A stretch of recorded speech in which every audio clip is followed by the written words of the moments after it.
Hello, good afternoon. It is 4 o'clock on Thursday afternoon. Therefore, it's obviously time for another teissTalk. I'm your host, Jeff White. I'm a technology journalist for those of you who have not attended before. I don't normally plug my book, but I am going to do so today because it's in squishy paperback form, which is fantastic. I got 2 copies of this from the publisher, 2 whole free copies from the publisher. So look, if you want to buy it, it's on Amazon for £8 now, rather than the horrific price of what it was before, which is £20. But anyway, welcome to all of our return attendees. It's great to see you all again. And also welcome to our new folks. If you're new to us, we are every Thursday and Tuesday afternoon at 4, discussing all of the key topics in cybersecurity and also having a jolly good time along the way. We have, of course, our public chat, the little chat window there that you can ask us questions and harangue us for, yes, plugging my book. So please do put your questions and comments in there. But also, it doesn't have to be a question. If you've got a comment to make, if you've got an experience, something to share, just chime in. We like to hear from our audience here on Teiss. And certainly in the past, you've had no problem getting involved. So fantastic to see you all back. And today we are going to be talking about a key topic in cybersecurity, which is little discussed in the guise that we're going to be discussing it in. We're going to be talking about artificial intelligence. We're going to be talking about artificial intelligence and ethics in cybersecurity. So obviously there's a lot of talk around the practice of AI in cybersecurity and how AI can be used to spot malicious behaviors and so on. Let's talk seemingly about the ethics of this and where all of that comes in. We've got a fantastic panel who are going to be discussing this with us. We've got Ansgar Kuhne, who is Global AI and Ethics Regulatory Lead for EY, Ernst & Young, as they used to be called. I know they don't like being called that now, but I always associate them with Ernst & Young. And we also have Richard Benjamin, who's Chief AI and Data Strategist at Telefonica, the communications giant, of course. I'm going to welcome our first guest on this, who is with Transavia. He's the Chief Information Security Officer, the CISO for Transavia, and it's Adi Klein. Adi, are you with us? And can we hear from you? And I'm just going to try and sort out my webcam because I appear to be on fire on the webcam and not in a good way. There we go. So hopefully Adi can... you are. I think that my connection is a bit slow. I don't see my screen turning on, but I hope you can hear me at least. I can hear you, Adi, and that's a good start. So let's persevere with audio. Oh, there we go. You've popped up. You've popped up on screen. Just still.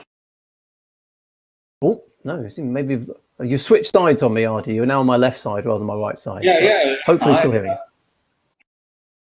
Good. Well, listen. Firstly, Adi, tell us about, for those of you who haven't heard, Transavia. What does the company do? Because some people may not have flown with you guys yet.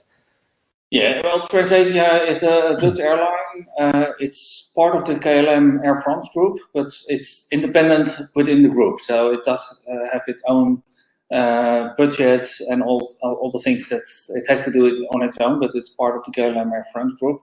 It flies in Europe, mainly vacation destinations like Valencia, the Greece islands, that sort of things.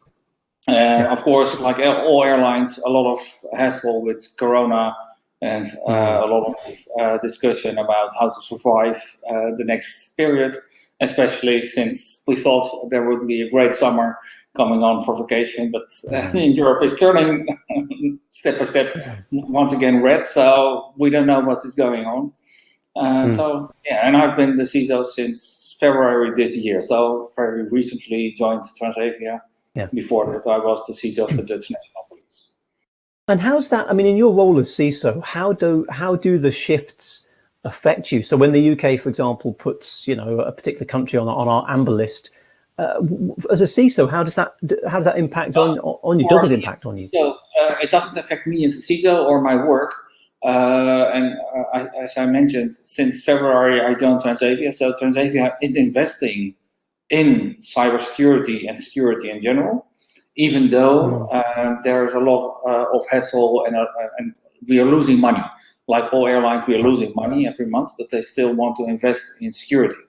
So that's a good sign if the companies want to invest, even though the market is not that great. Yes, yeah.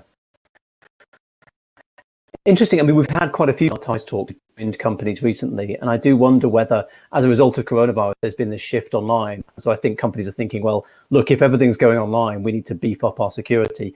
or maybe people just switch jobs generally and everybody's new to every job. I don't know. But I want to ask as well, because you were with the Dutch police formerly, weren't you? As I understand it. Correctly. And there was an amazing. Were you part of the amazing Alphabet Hansa takedown? Did that come across on your radar at all? Was that an incredible case? I didn't hear the case you mentioned.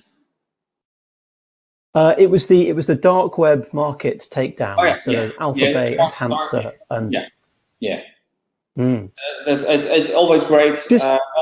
If we are talking about ethics, it's always, from out of a police perspective, it's always very complicated where you can go and where you can't go, especially because the mandate of a police organization is normally within the boundaries of a country, and criminals are not bound by those boundaries. They don't mind anything, so it's always very complicated. Where and when do you and can you take down a dark web? And it's a lot of cooperation going on. And so it's also an ethical discussion, what you can do against criminals. Yeah, exactly. Yeah, and in that case, particularly interesting because obviously there was this coordination with the US. For those who don't know, there were two dark web markets that were taken down one after the other in a coordinated way. Our Thijs Elf, who helps us out on these teissTalks, has got a link there. If you haven't come across this case, do have a look, because it's a remarkable piece of work, and I think it put a serious dent, I think, in dark web activity, certainly for a while anyway. After that, I think that there have been some takedowns over the last year. Also in France, there has been a takedown where we took over with not just the Dutch police, but also with French police and Belgium. We took over a website, a dark website, and we were the ones having the encryption in place for the criminals, so we could listen in because it was our encryption. Yeah, it's interesting though that in the Hansa case and the Alphabet case, there was a strictly limited, as I remember, the timeline was quite limited. You were allowed to do it, but only for a certain amount of time, and you had to be quite careful about what kinds of criminal activity were going on, because effectively you're having to sort of, for a short period of time, you almost have to let activity go on that normally you would want to stop, pursuing the bigger goal of stopping. It's always a lot of legal issues. If you know something, if you're the police and you know that something is going on and you know that there's a big criminal event planned, and you don't do anything, that might lead to discussions in a court case. So there's always some limits, and especially if it would be about an attack on somebody's life, then there's no discussion, then you cannot let it go on. That's always a very complicated issue. If you know more than your opponent, when can you use it and how can you use it? In World War II, the English, very proud of them, knew the German system, the Enigma, and they knew that there would be a bombing, but they didn't intervene because they didn't want the Germans to know. So there was so that bombing went on, but so that's always a lot of discussion. Where and when do you intervene? Yeah. It's a fascinating debate, and it gets us usefully into what we're going to be talking about now, which is obviously the ethics around artificial intelligence. By the way, for our viewers, I have a teissTalk mug. We have mugs to give away. We have a teissTalk mug to give away. I'm going to give the mug away for this session to whoever comes up with the best AI joke. If you have an AI joke, why did the AI cross the road, etc. Just feel free to share if you do, and the best one gets a mug. But Ardi, before we come on to this, I just wanted to talk about applications of AI. In Transavia, to what extent are you using AI for cybersecurity? Because there's all these products that claim to be AI. What's your experience on the ground at Transavia? Yeah, well, I think that in cybersecurity, there's no true AI so far. It's more deep learning, intelligent algorithms that are enhancing themselves, but it's not truly AI. But step by step, we might get there. And Transavia is using some of those products. that are available in the market. But it's always very complicated to see what algorithm is doing what, because in the end you're going to trust algorithms and deep learning, and any guarantee of any company is as good as the first criminal that cracks the back door of any product. Yeah. So for you, because it's interesting, there are companies in the market at the moment who claim they're using AI for cybersecurity. You seem skeptical. For you, what would it need to take for the technology to actually truly be described as AI in cybersecurity? What would you need to see? Well, there would be what the intelligence now is doing. It's looking at patterns and abnormally in patterns in behavior of colleagues or network or endpoints, and that's great, but that's not AI. A human, as we are humans, we can jump to conclusion and not just looking at the figures that you're seeing, but looking at intent. And the AI, what I've seen so far, that is claimed to be AI, doesn't look at intent, what is going on. So it would be quite different. Abnormal behavior on the backbone of flight safety of Transavia would be quite different than the same behavior on the financial systems. So an AI doesn't differentiate, they just see abnormally, and they judge on based of the abnormal. And we as a person can judge and know that, for example, flight safety is more important than finance, or differentiate between the two. And that's what AI can do. That's really, yes, you're right. The context of things is actually a big part of our intelligence, isn't it? Yeah. And really interesting. We can build it in, so we can build in AI the intelligence part of the context, but then it's programmed context. And as a human, we can decide that there's a big reshuffle of personnel going on. So we understand that there's an abnormal behavior in human resource systems because there's a reshuffle. Artificial intelligence needs to still to be told that it's going on. Yeah. Interesting stuff. We've had a few jokes come in on AI. Ali says AI beats humans at making you laugh. Paul says, yes, you're right on this. There's an old joke about if it's written in Linux, it's machine learning. If it's written in PowerPoint, it's AI. I did hear one which said, if you want to increase your salary, stop talking about spreadsheets and macros and start describing it as AI.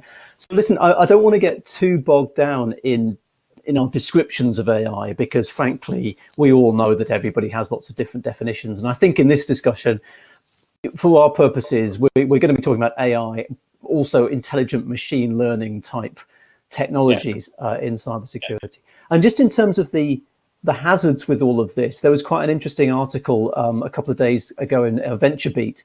Not a publication I read a lot, I have to say, but I did think it raised some interesting issues about this and about how AI and cybersecurity mesh together, partly on the sort of ethical side, but also partly on just the challenges of it. And it raised a few interesting points, I thought, in terms of what data AI is looking at, because that's the heart of this thing. And one of the points it raised, Ardi, was this issue of users' privacy and of trying to protect people's privacy, but also use AI to spot patterns. Presumably for your staff and also for your customers at Transavia, you've got to balance those two things together. You've got to be aware of the data privacy, the data as well as the ability to spot the patterns. You have to always to balance the two, but there's a lot of things to balance out. It's the privacy, security, but also safety, because as I mentioned, for Transavia's flight safety, for example, then you have to balance flight safety, privacy of your personnel, but also of your passengers, and security issues. And that's so you're always balancing a lot of issues together, and that balancing needs to be done. And where people are afraid of AI is because they don't know what is going on. They don't understand AI, and that they don't understand what is going on and how it affects their privacy. So I think that's the largest issue, is that people don't understand it. It's with all new technology. people don't understand it until they start using it themselves. It's like a mobile phone. 20 years ago, nobody was walking around, or almost nobody was walking around with a phone, and then came along the iPhone, and now everybody has a smartphone with him all the time. That is, with most people, telling all the time where you are, what you're doing, because it's always connected, and people don't think about it anymore. Yeah. Interesting. Interesting stuff. I want to also on this article, it brings up a couple of other interesting points about what can go wrong with artificial intelligence. Not so much on the ethics side, but look partly on the ethics side.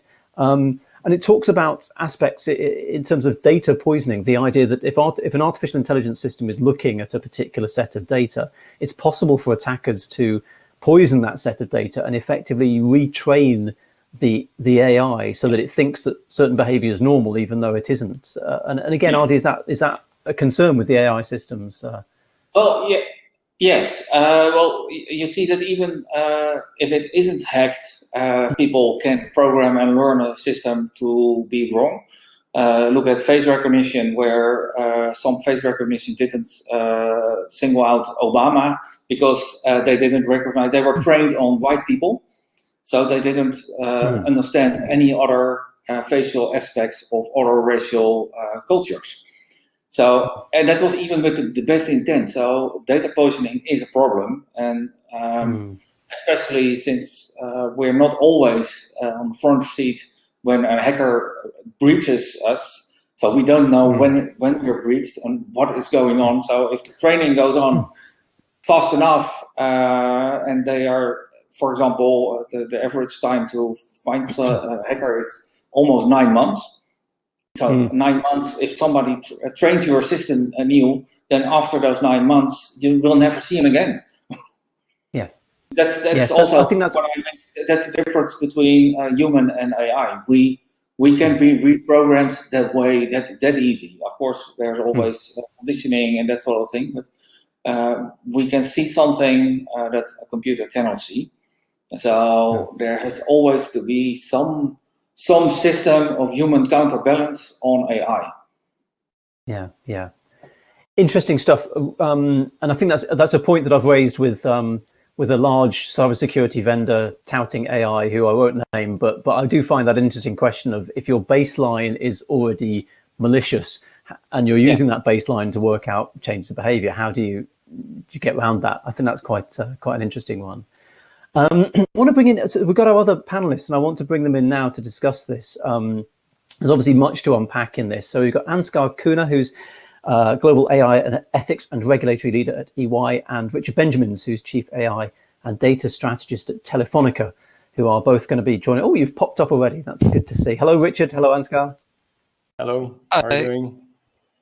And look, I'm intensely aware of the fact also that in terms of ethics and AI, part of the issue is around things like gender and things like color. And I'm intensely aware of the fact that, frankly, we represent only a very small part of that. So Ansgar, I want to come to you first of all. I mean, what in terms of EY, I'm interested as to what EY's sort of investment in AI and ethics is. What do you do for them, and what's their kind of lookout, their aspiration with this? Sure. So EY, as a professional services company, of course, it has a large part is the auditing side, and that's a space where there's a lot developing at the moment. The question about how can we best audit whether AI systems are actually doing the work that they're supposed to be doing, whether we fully understand the process that went into that, and these kinds of things will come into play when we get AI regulations such as the EU has proposed at the moment.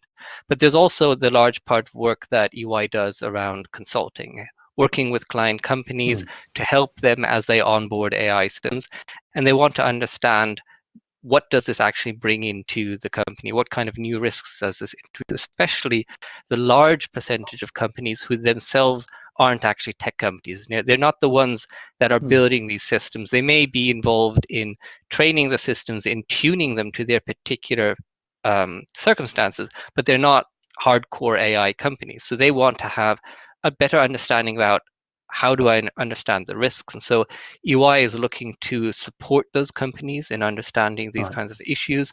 And as part of that, we have a framework around trusted AI that looks at the whole life cycle process. So starting from that very important question of how did you actually define what the requirements are? How did you define this is good behavior for this AI system? Because that is where we actually see a lot of the ethics issues sort of arising to begin with. Did you define what does good look like?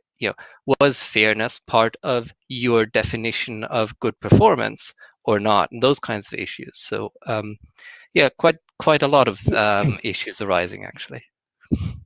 Interesting stuff. And Ansgar, can I stay with you just for a moment on that? I mean, obviously, I kind of understand better now why EY is interested in this.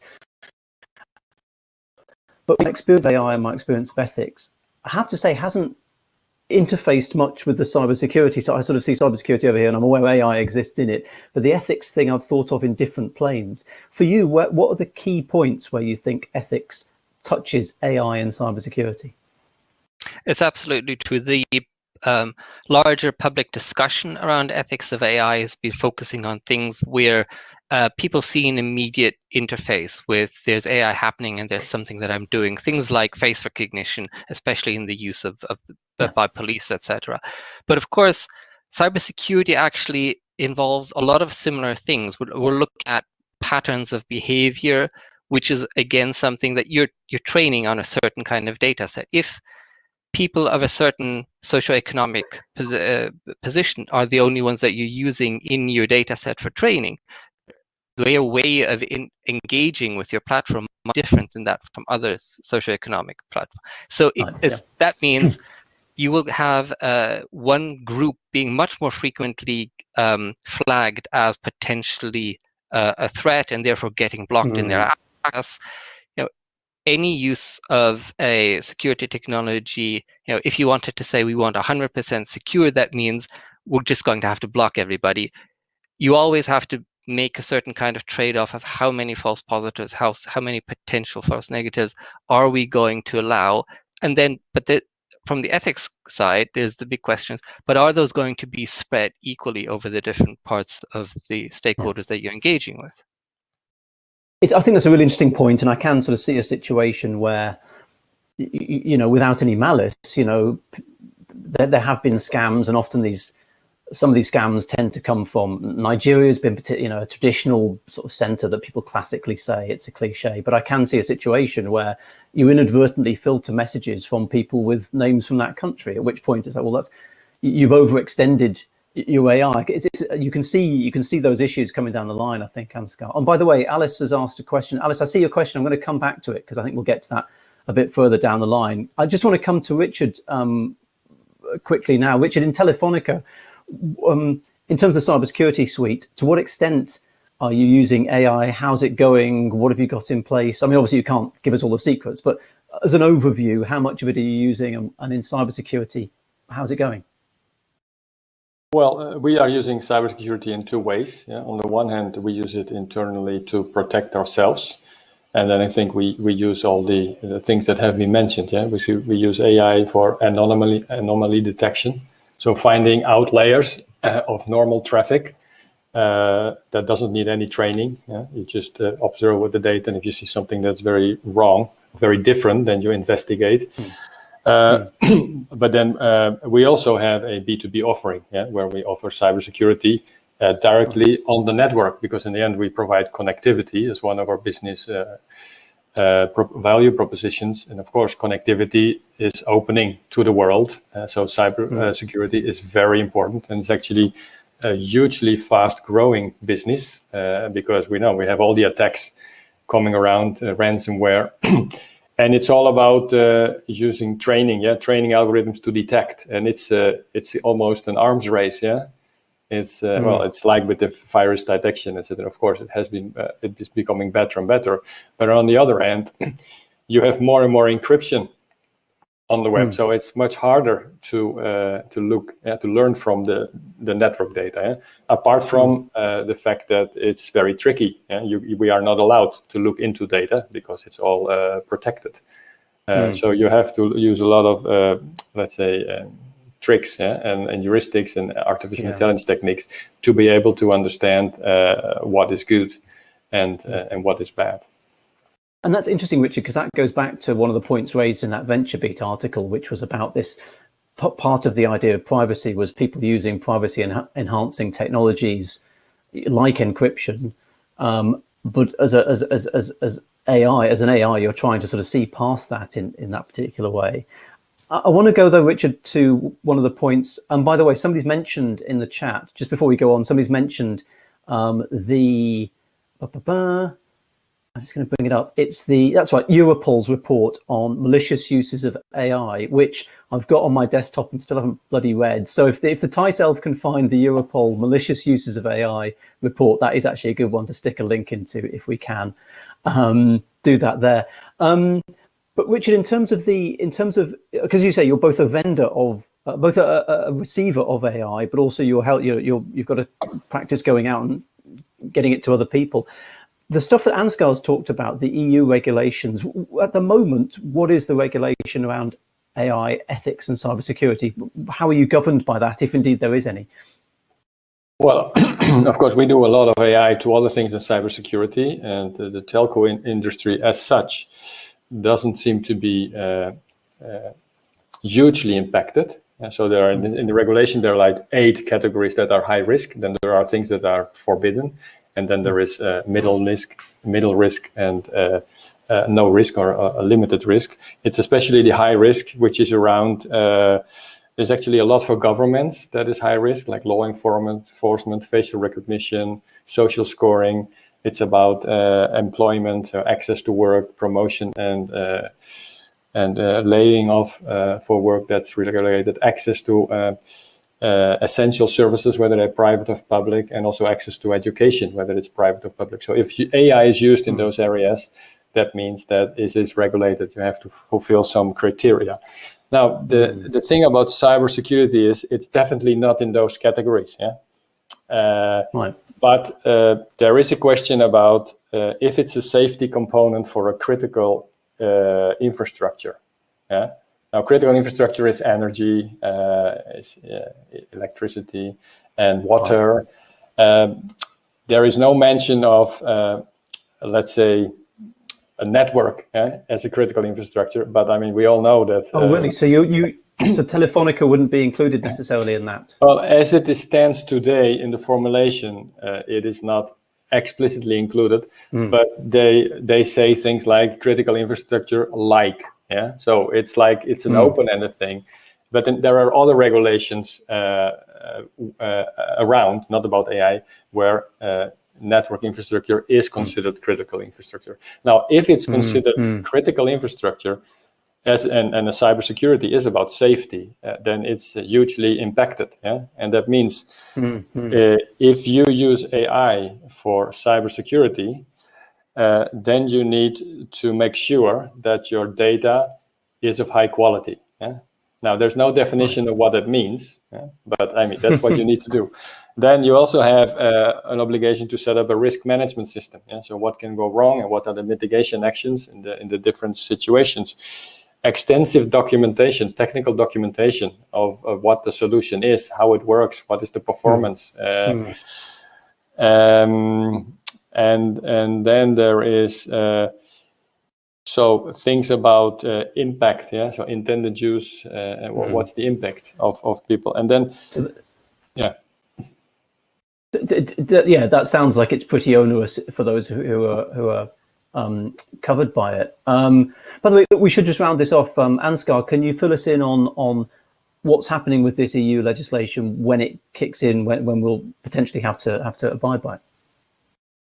Well, the EU has signaled that they are seeing this as something that is urgently necessary, so they're going to move as fast as possible. But let's be honest, it is a political process. So it is going to take some time. We are seeing that the European Parliament is having some infighting as to which committee is in charge of this, for instance.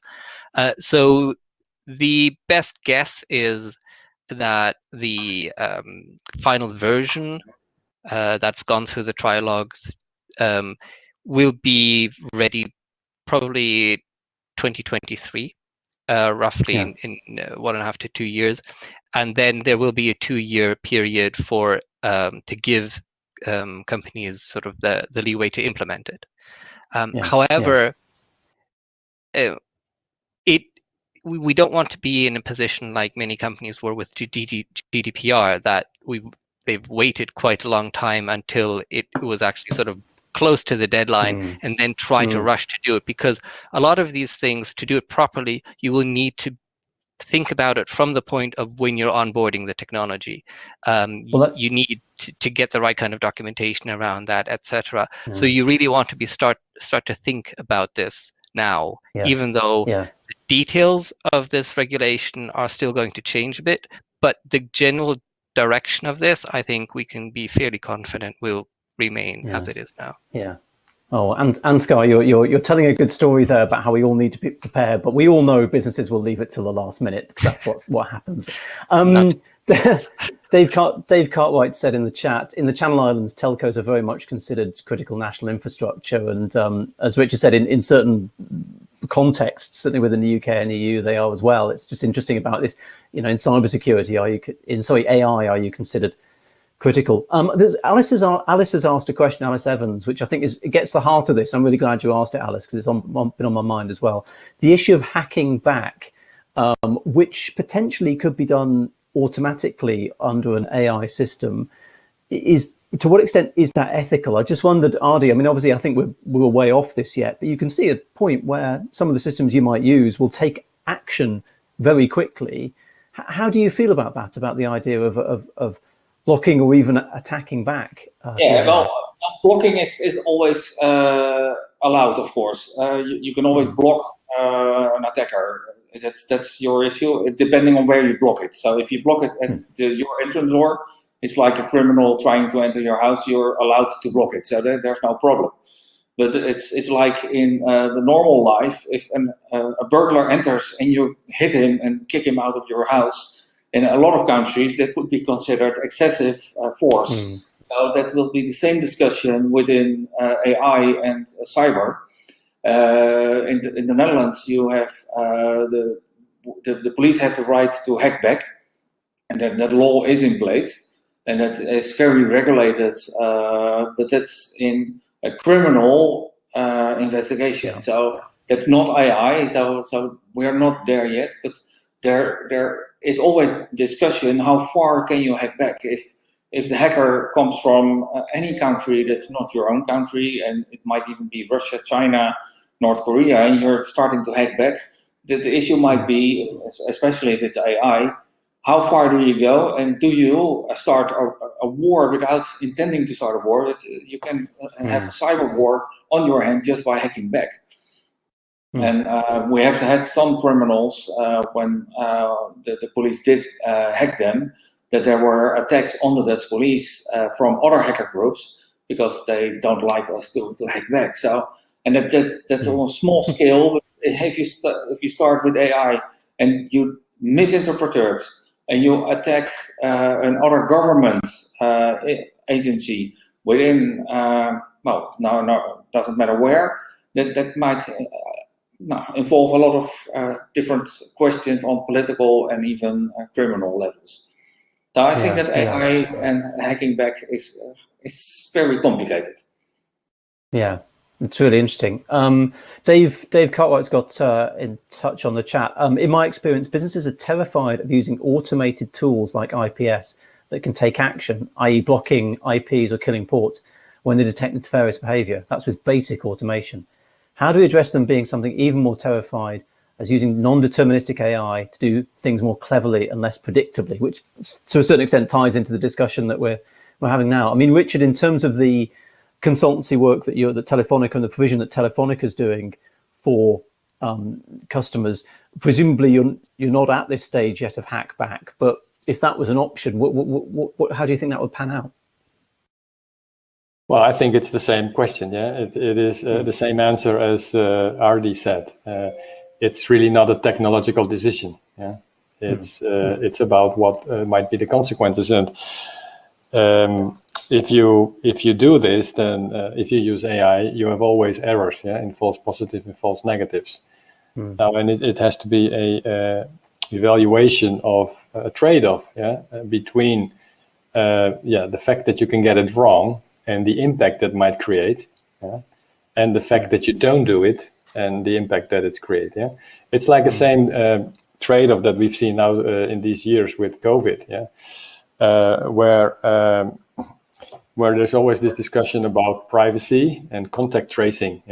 So what is more important? Is it health? Is it lives?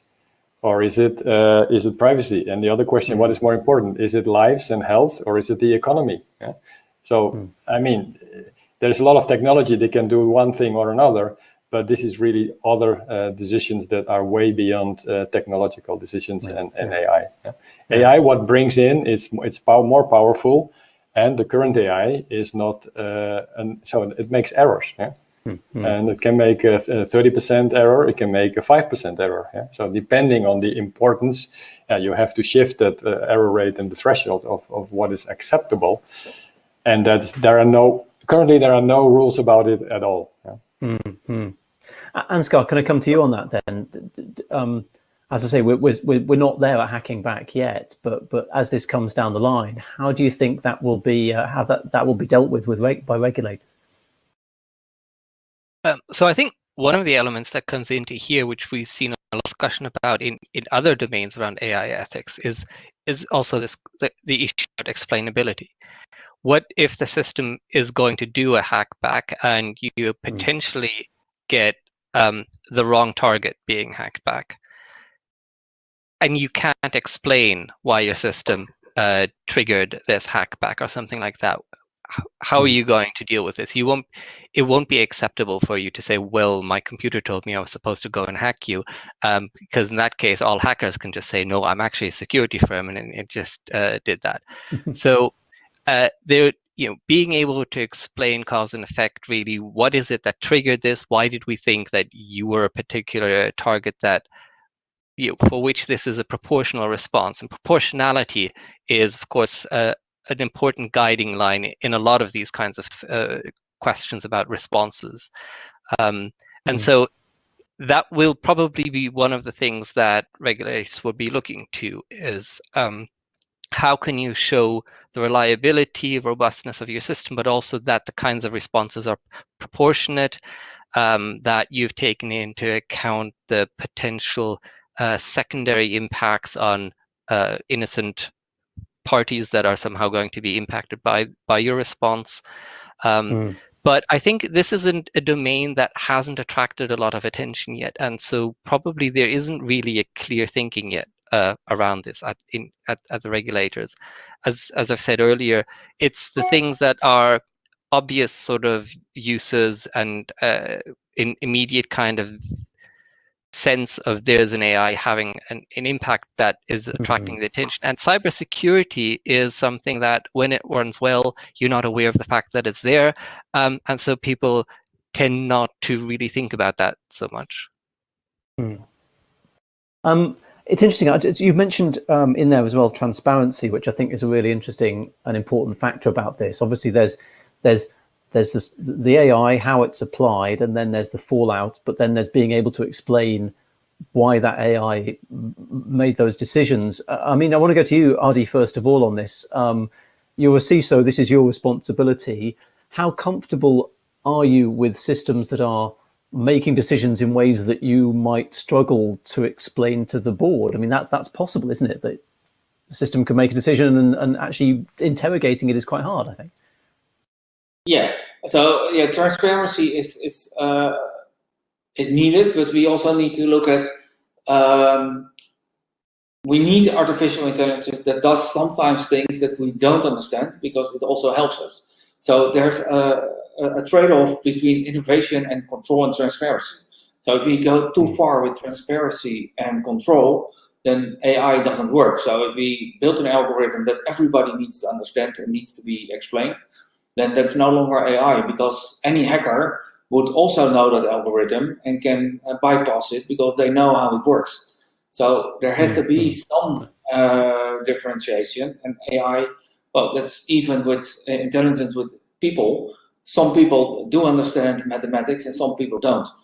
And that's so we don't have to lower the level of mathematics for the people that don't understand it. There's just different specialists. Some people are better in languages, some people are better in mathematics. So AI needs to be good in what it's good at, and transparency might be after the fact. So if AI does something that you didn't anticipate, then you have to be able to trace back what happens.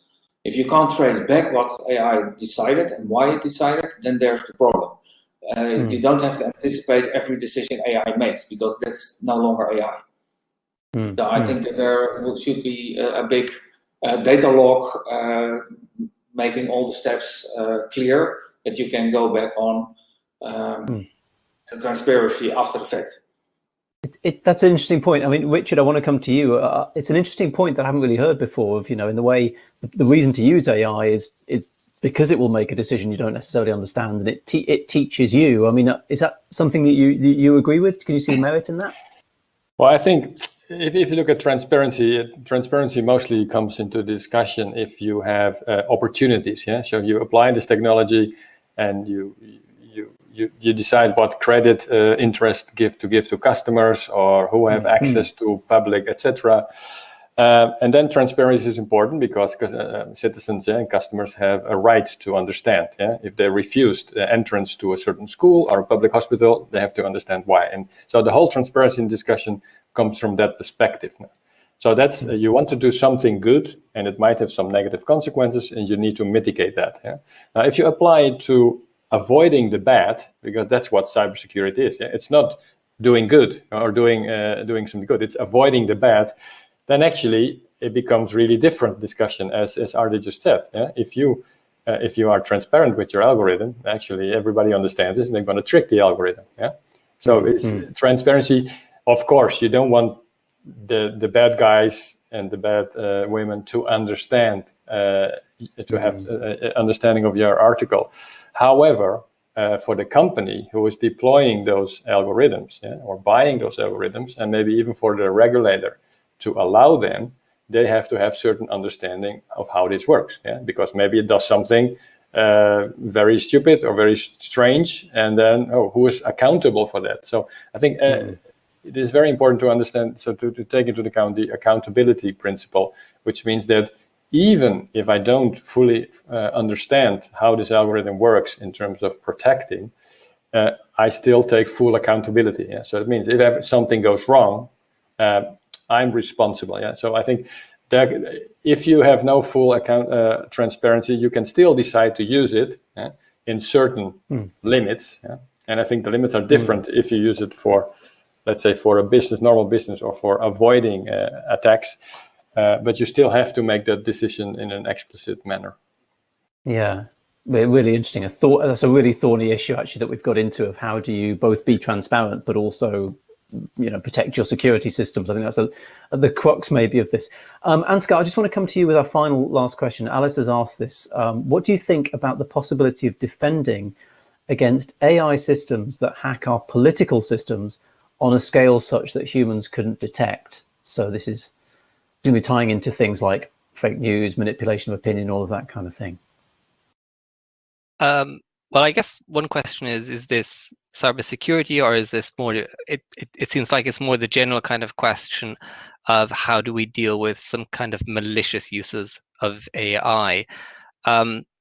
It's a difficult space, because basically the hackers, in this case sort of the political system hackers, they are of course trying to use these systems in a way so that you won't know that it's AI. Basically, it's a question of how can we stop any kind of manipulation of our political system. So we get into the thorny questions about freedom of speech versus controlling of false speech, disinformation, misinformation, and how can we do this at scale? That's the big challenge for a lot of these platforms, because it takes time to do background checks on pieces of information, and usually by the time you either block it or you try to put out a correction, it's too late already. The meme has already multiplied so far that the seed is planted in those people who are receptive. to it. Yeah. A big part of this does actually get back sort of to this transparency question, which is, first off, we need to know who's seeing what kind of information, and that's where sort of things like the personalization of messaging becomes a factor.